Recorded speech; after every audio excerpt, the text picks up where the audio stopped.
I want to welcome on a special guest to Barstool Bench Mob, the coach of Arkansas, Coach Eric Musselman. How we doing, my man? I'm doing good. It's awesome to join the bench mob. Appreciate it. Let's go. So, Coach, we're the mob. You're the bus, the Muss Bus. What got into that? How did that all start? Give us the backstory on the Muss Bus. Muss Bus started at Nevada. I think it was probably the student section actually came up with it, and then kind of took a life of its own, and somehow the bus made it from Reno, Nevada to Fayetteville, Arkansas. When you were growing up, did you just that's a first team all name. Like when you're growing, if you're not you're very successful. If you weren't, I'd be disappointed in you. Eric Musselman is an unbelievable name. I'm sure that if I didn't have confidence, I probably could have been picked on pretty good growing up, but luckily I had tenacity and aggressiveness. Even though I'm 5'8", $140, I wasn't going to back down from anybody. I think with that last name, you kind of have to have a little bit of intensity. I love that.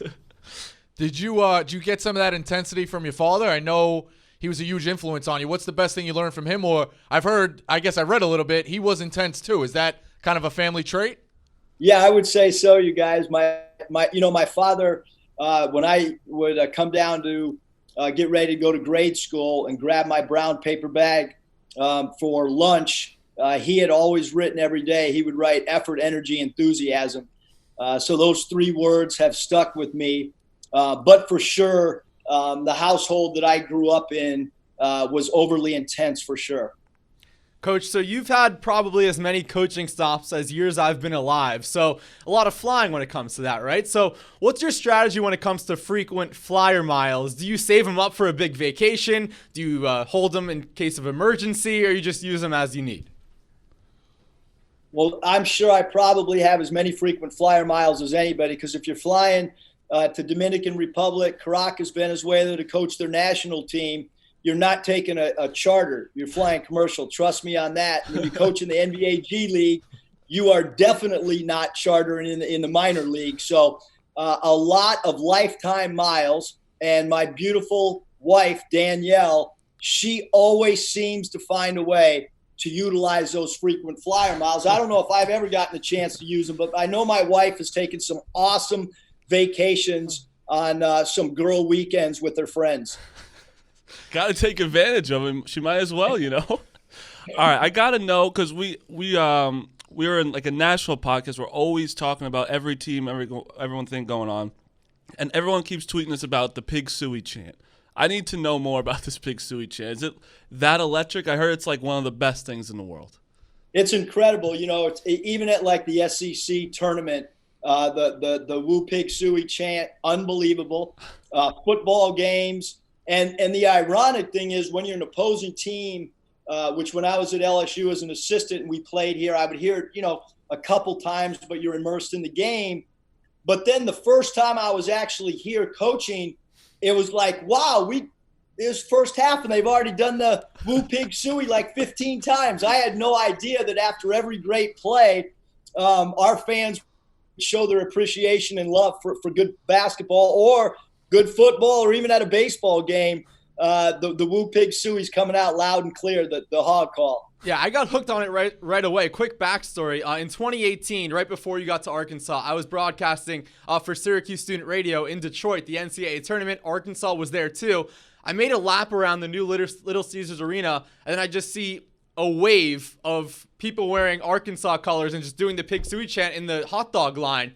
And I was like, wow, they just do this whenever they want, wherever they want. It's awesome. I also got to let you know, don't worry, just Jake here, every interview we have, he brings up that he was a broadcaster. No. So he is every time, he just has to let you know. Just let you know, Coach. Hey, Jake, I was a broadcaster too, but that's right. Didn't last long on my end. Maybe I'll do one of your games these days. Who knows? Jake talked about those frequent flyer miles. I know you've been to a bunch of different stops. The one that stood out to me, I know you were a coach of the Kings. Ron Artest, Meta World Peace, or whatever the hell he's going by now, was on the team. You got to give us your best Ron Artest story. Oh, man, I got so many. First of all, Ron is he's an incredibly nice guy. He's got an awesome personality. But I had a story almost every day from Meta World Peace. Now was Ron Artest. I'll give you one. We were playing, and all of a sudden, there was an injury, and I ran out with the trainer. There was stoppage of play, and Ron was kind of bent over, and the trainer said, "Hey, Ron, where did you get hit?" And instead of pointing to a body part, he said, "Over there." And so at that point, that was one of the classic stories of all time. What an absolute maniac that guy is. I love that. Another big name you've coached in your past is Jeremy Lin. How much credit do you take for Linsanity? Not much. It's interesting because the Warriors had sent Jeremy down to Reno, and I was coaching the Reno Bighorns, and we were their G League affiliate. And really what we did with Jeremy is we just gave him a platform to play through mistakes, to learn the point guard position. Because in college at Harvard, he was a little bit more of a scoring type guy. And surprisingly, he's probably the best player that I've ever coached dribble drive with his right hand. But he need to improve dribble driving with his left. But an incredible player. And to think what happened with Linsanity from a national and worldwide perspective, when you think just a few months earlier he was riding a bus with us, staying in the lowest rent hotels that we could in the minor leagues. It's really cool to see that story, and it couldn't happen to a better guy. I'm a Knicks fan. That was the best thing we've had in like 10 years. It was that 2 weeks. It was like 8 games. Yeah, Linsanity, we're all in. Yeah, so yeah, you've coached obviously in the NBA, G League, everywhere. I think college, like it could shows like how. I feel like, is this your favorite like people to coach? Because we see these recruiting pictures, we see like everyone that these videos are coming out. You're just so personable. Is that your favorite thing to do, like creating a relationship with these players and recruiting? Yeah, I mean, it's interesting because obviously the NBA is a business, and you're dealing with the general manager and an owner. I feel like I can show a little bit more of my personality. I mean, when you're in the NBA, your audience is your players, and those players are grown men with families. And then you come to college, and all of a sudden you learn really quick, like your audience is high school guys, because you're trying to get, recruits. And so I'm not really worried about what the outside world thinks. I want to have fun. I love being on a college campus. I love the camaraderie of other coaches on campus. And most importantly, the lifeblood of any college athletic program is players. The same thing in the NBA. It's all about players, talent level. And so not a lot, basically everything we do on social media is to try to generate interest with our recruits. And you're right. Last year we started a thing where a recruit would come on campus. I would ask that recruit, "Hey, what's your favorite NBA scene?" They would say it, and then we would recreate it. I'd put a uniform on. I don't know if my wife, 10-year-old daughter, my 2 sons, I don't know if they want to see a 57-year-old man put on a uniform with a high school kid and then put it out on social media. So I embarrass my family a lot, but I have fun doing it. And I think you also hit a certain point in your career where you're like, you know what, I'm just going to have fun and do what I want to do. When we saw those photos, I know you got a lot of credit from Pardon My Take, and it kind of went viral. Christmas is coming up with your current players. You ever think about doing Christmas cards? Like Home Alone, you put an iron on your face, or Turbo Man? Like, what about the current guys? You can't forget about them, right? No, I don't. Actually, you brought it up, but today my theme is, I'm going Christmas theme today, and I got my Santa surf shirt today. And so, yeah, I mean, for me, we try to do a different theme every day. We try to have fun. And I do like the idea. Maybe I'll try to some way weave that in here sometime before December 25th. All right. That's amazing. So on that topic, we've seen you on your Twitter wear different teams on for practice, for Arkansas practice. What do we have to do to convince you to wear some mobster merch? That's what we call our fans, to an Arkansas practice one of these days. Really, really, really easy. If I get free gear, I'm wearing it. How's that? Send it today. I get the Barstool Bench Mob gear. I'm all in, man. Just send it I'll wear it the next day. Well, Rico's the merch Yeah, king right here. He'll get it to you today. Technically, I don't get paid here, Coach. I have 4. I go home to my wife. I bring home 4 T-shirts and a sweatshirt. I'm like, this is this week's pay. She's like, you're an idiot. I said, yeah, but it's nice. It's That's nice. literally the only reason he started this it. podcast, so he can wear Arkansas merch, anything he goes. I got to ask you a question. So you went from Nevada to Arkansas, and you did a fantastic job in Nevada. Honestly, don't care about your coaching right now. How do you go from Nevada to Arkansas? Because, first of all, I don't think I could ever pick out even where Arkansas is on a map, and I don't think I'll ever go to Arkansas. And I feel like it's going to be an awesome place. We got to get you guys. We got to get you guys to Northwest Arkansas. I would we really love do, to. because it's really interesting. Because the way these college jobs happen is most of the time, you do the interview, then there's a second and third interview, then there's the vetting process. And then, you as a family have to do your own research. And what we found is it's an incredible place to live. Fayetteville, Arkansas is. And my wife, my daughter, my son is here on staff. We actually love living here. I did not know much about Arkansas other than the basketball program going into the interview. But the more research we did, the more excited we became. And I can promise you guys, if we could ever get you here to Fayetteville, you would love it. I promise that. Well, it's a deal. Once the world gets back to normal at some point, we will be there. So awesome. One thing we all actually do share in common is, Coach, you actually used to be a blogger. You had a blog called Eric Musselman's Basketball Notebook. What were some of your favorite things about living out the blogger life? Well, what happened was when I got fired from the Kings, I wanted to, really reconnect with my 2 sons. They were, grade school and junior high. And so I said, hey, I'm going to move back to where they're living in Danville, California, Northern California. I want to hang out with them. I want to take them to school.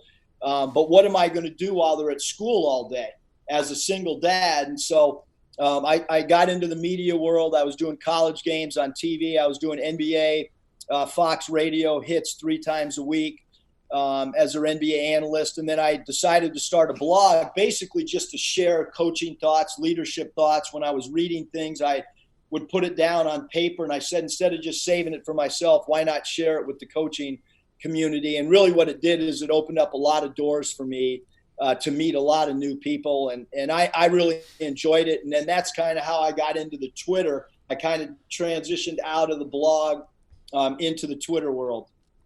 One of the things I read on there, and just before we started recording, I found one of those pick and pop offensive sets. I love that stuff. These guys, look at me. It was a ghost screen on a flare. It was beautiful. But the thing I read that you wrote, you want to have the importance of your matching an offense to the team's makeup. So if you are more athletic, you want to play up and down.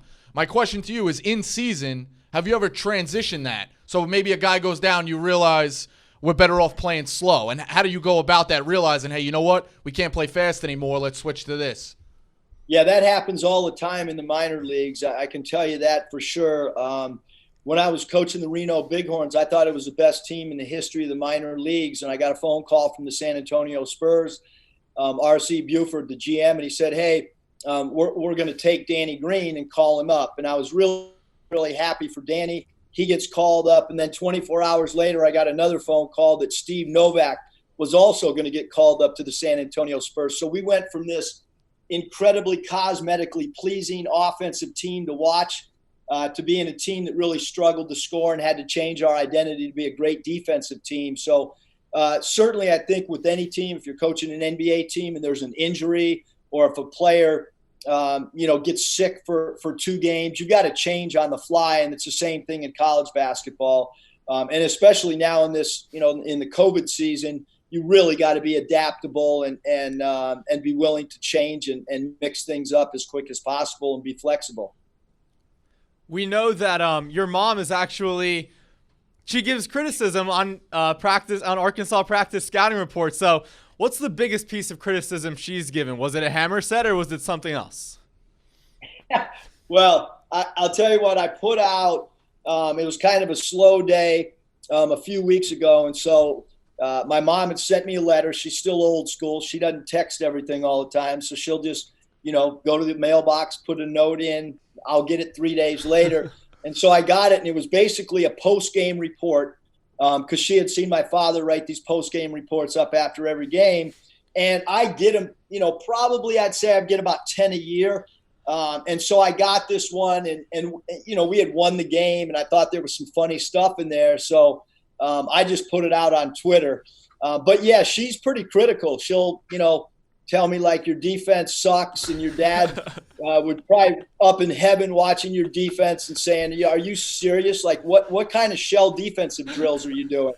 So she's probably, she probably knows as much about basketball as half the assistant coaches at the D1 level. I love that. Your defense is dog shit. Come on, figure it out. And then when are you coming over for dinner later? Yeah, but no, the best part to me is find out about it 3 days later. Yeah. It's not even like a text. You blow off a text. You got to find out about it 3 days later. Getting criticism in a handwritten note is even worse than text. Yeah, it's like being served. Yeah. Well, no, last year we went through a little bit of a losing streak, and she was supposed to come kind of in the middle of that thing, and I got a phone call, and she said, "Hey, I'm not going to write the letter, but the way you guys are playing right now, I'm canceling my trip. I'm not leaving San Diego on the beach." That's unbelievable. That's amazing. But speaking of the way you guys are playing right now, let's get to your team. 6-0. Conference play hasn't started yet, and 34 in KenPom right now. Are you surprised that you guys are at where you're at right now, or was this expected? No, we had a great recruiting class, for a top 10 high school recruiting class with our 4 incoming freshmen. And then I thought we did a great job in the transfer market. We had 2 players sitting out, in J.D. Note and Connor Vanover. So they sat out last year and got to learn our system.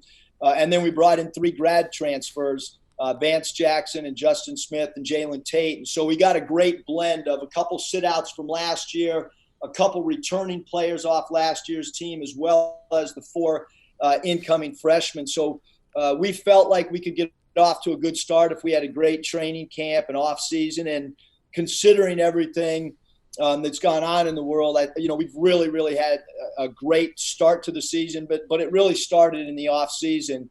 Our guys really grinded, and they're in the gym all the time, getting extra reps in on their own. And but our schedule starts getting tougher and tougher as we move forward. The best thing about it, when coming on this podcast, everyone that played the game right after has won. So we're undefeated with people who have come guests on the podcast. Yes. Well, we need to win more than just one. We need to create a Barstool Bench Mob winning streak, not just one game. There we go. There we go. So Jake also works on Pardon My Take.